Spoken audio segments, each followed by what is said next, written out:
Hi friends, ఈరోజు Sunday కదా. మీ ఇంట్లో ఏంటి స్పెషల్? మా ఇంట్లో అయితే గుమగుమలాడే ఆంధ్ర స్పెషల్ చేపల పులుసు అండి. టేస్ట్ అయితే చెప్పాలంటే నిజంగా అదిరిపోయిందండి. ఈ రెసిపీ మీకు కావాలా? దీన్ని ఎలా ప్రిపేర్ చేసుకోవాలో, ఏమేమి ఇంగ్రీడియంట్స్ కావాలో చూసేద్దాం రండి. 2 కేజీలు బొచ్చి చేప అయితే తీసుకున్నాము.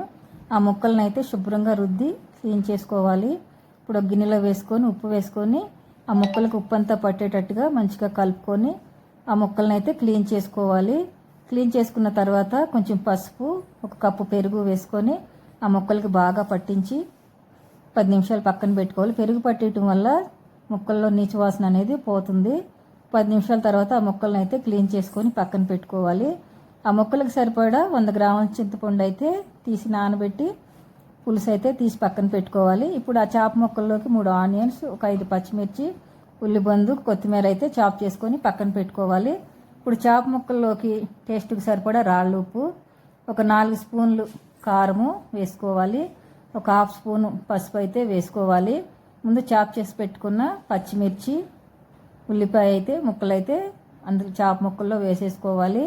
ఇప్పుడు 200 ml ఆయిల్ అయితే వేసుకోవాలి. 2 స్పూన్లు జింజర్ గార్లిక్ పేస్ట్ అయితే వేసుకోవాలి. ఇవన్నీ ముక్కలకు పట్టేటట్టుగా బాగా కలుపుకోవాలి. కలిపి ముక్కలు అయితే మంచిగా పెట్టుకోవాలి. ఇప్పుడైతే ముందుగా తీసుకున్న చింతపులుసు అయితే వేసేసుకోవాలి. కొంచెం వాటర్ కూడా వేసుకొని వాటన్నిటిని కూడా మంచిగా కలిపి స్టవ్ మీద పెట్టుకోవాలి. పెట్టుకొని మూత పెట్టి ఉడకనివ్వాలి. ఇప్పుడైతే కొంచెం ఉడికిన తర్వాత 1 స్పూను జీరా పౌడర్, 1 స్పూను ధనియాల పౌడర్ వేసుకోవాలి. ఇప్పుడైతే ముందుగా పచ్చి కొబ్బరి, గసగసాలు అయితే మిక్సీ చేసి పెట్టుకున్నాను. దీన్ని అయితే చేపల పులుసులో వేసేస్తున్నాను. ఇది వేయటం వల్ల చేపల కూర చాలా టేస్టీగా ఉంటుంది. 1 స్పూను గరం మసాలా, అలాగే చాప్ చేసి పెట్టుకున్న కొత్తిమీర, ఉల్లిబందు, అలాగే 2 రెమ్మల కరివేపాకు అయితే వేసుకోవాలి.